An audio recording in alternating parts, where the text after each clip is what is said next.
అన్న దేవర మూవీ ఎలా ఉందన్న? బాగుందన్న నిజంగా. దేవర చాలా చాలా బాగుంది, నాకైతే బాగా నచ్చింది. అండ్ మెయిన్ గా అందరూ ఏదైతే ఆచార్య సినిమాకి సంబంధించి ఇది ఎక్కడ డిజాస్టర్ అవుతుందో, ఎక్కడ ఆచార్య 2 అవుతుందో, లేకపోతే ఆంధ్ర వాళ్ళ 2 అవుతుందో, శక్తి 2 అవుతుందో, ఇలా చాలా మంది ఫీల్ అయ్యారు. బట్ సినిమా బొమ్మ మాత్రం బ్లాక్ బాస్టర్, చాలా చాలా బాగుంది. ఎస్పెషల్లీ సాంగ్స్ అండ్ మ్యూజిక్ అందరూ ట్రైలర్ లో చూసినప్పుడు, లైక్ సాంగ్స్ లో చూసినప్పుడు ట్రోల్స్ గురయ్యాయి, కానీ థియేటర్ లో మాత్రం చెవులు ఇట్లా ఇట్లా పొగలు వచ్చాయి నాకు చెవుల్లో నుంచి.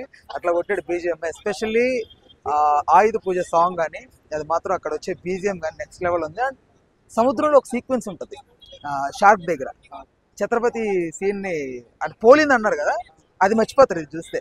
సో అంత బాగుంది. అండ్ మెయిన్ గా తండ్రి కొడుకుల క్యారెక్టరైజేషన్ కానీ, ఆ ఎమోషన్ కానీ చాలా బాగా పట్టించాడు కొరటాల. అండ్ ఇందులో కొన్ని మీరు ఎక్స్పెక్ట్ చేయనివి కొన్ని కొన్ని జరుగుతాయి. మీరు ట్రైలర్ చూసి కొన్ని అయితే ఎక్స్పెక్ట్ చేసి ఉంటారు కదా, సో వాటికి భిన్నంగా అయితే ఖచ్చితంగా ఉంది. నేను అవి చెప్పి స్పాయిల్ చేయకూడదు, స్పాయిలర్స్ అలర్ట్ కాబట్టి మనం యాజ్ ఎంటైర్ ఫ్యాన్ గా ఆ, నాకు అనిపించింది మాత్రం అదే. అండ్ జాన్వి గురించి మాట్లాడుకోవాలంటే చాలా బాగా తను పర్ఫామ్ చేసింది. బేసిక్ గా అందరూ కొంచెం ఇంక్లూడింగ్ మీ, నేను కొంచెం ఎక్కడో సింక్ కాలేదు ఎన్టీఆర్ కి అనుకున్నా, బట్ బాగుంది. అన్న డబుల్ యాక్షన్ కదా, ఎన్టీఆర్ గారు డబుల్ యాక్షన్. ఎవరి క్యారెక్టర్ ఎక్కువ నచ్చింది? అంటే నాకైతే తండ్రి క్యారెక్టర్ బాగా అనిపించింది. కొడుకు ఓకే, బట్ బయట నటిస్తున్నాడు సినిమాలో, సో అది రివీల్ చేయొద్దు. రైట్, మీ సినిమా చూస్తే మీరే థ్రిల్ ఫీల్ అవుతారు. ఒక ఫైట్ ఉంది, భయపడుతూ చేస్తాడు కదా, సో ఆ ఫైట్ అది భయపడతాడు, అట్ ద సేమ్ టైం ఎరగొడుతుంటాడు. సో అది మాత్రం బాగా ఎంజాయ్ చేశాను నేను, బికాస్ అతని ఎక్స్ప్రెషన్ ఒక్కొక్కటి ఒక గోల్డ్ ఎక్స్ప్రెషన్ లాగా, డైమండ్ అంటారు కదా, ఒక్కొక్క ఎక్స్ప్రెషన్ అంత బాగా ఇచ్చాడు నీట్ గా. అండ్ మీరు ఆ వరల్డ్ ఒకసారి చూస్తే, మీరు పైరట్స్ ఆఫ్ కరేబియన్ చూసినప్పుడు ఎలా అయితే థ్రిల్ ఫీల్ అయ్యారో, అలాగే ఈ మూవీ చూసినప్పుడు ఆ లోకంలోకి అలా వెళ్ళిపోతారు.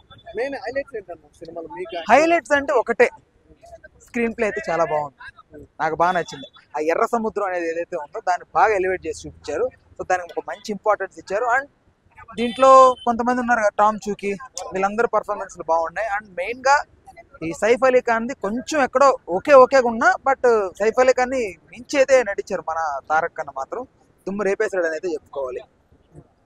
అంటే అంటే బ్లాక్ బాస్టర్ ఏంటి అనుకోవచ్చు అన్న సినిమా? తప్పకుండా అన్న. అంటే అందరూ అంటున్నారు కదా ఏదో 1000 కోట్లు అని కాదు, కానీ 500 CR కలెక్ట్ చేస్తారు ఖచ్చితంగా. 500 CR ఖచ్చితంగా కలెక్ట్ చేస్తారు సినిమా.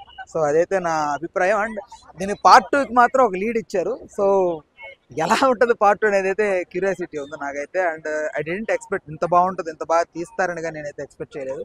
మొత్తానికి అయితే ఎరగొట్టారు Koratala Siva. Congratulations to all our team. So right, part 2 కోసం వెయిటింగ్ అంతే. ఇంకేమైనా ఉన్నాయా? ఎన్టీఆర్ ఫ్యాన్స్ కి ఏం చెప్తారా? ఎన్టీఆర్ ఫ్యాన్స్ గా తప్పకుండా నన్ను అడిగితే దేవరాని ఎలాగైనా, ఇంకా ఐ మీన్ కొంచెం నెగిటివ్ స్ప్రెడ్ అవుతుంది అక్కడక్కడ విన్నాను నేను, బట్ ఆ నెగిటివ్ అంతా కూడా పక్కన పెట్టేసి సినిమాని చూసి ఎన్టీఆర్ అభిమానులంతా వీక్షించి సినిమాని జడ్జ్ చేయండి తప్ప ఎవడో ఏదో మాట్లాడితే వినకండి. సో అది మాత్రం నేను చెప్పగలుగుతాను. మినిమం కలెక్షన్స్ అంతా కూడా ఫ్యాన్స్ మీద ఆధారపడి ఉంటాయి. సో అది మాత్రం చెప్పగలుగుతాను. Thank you.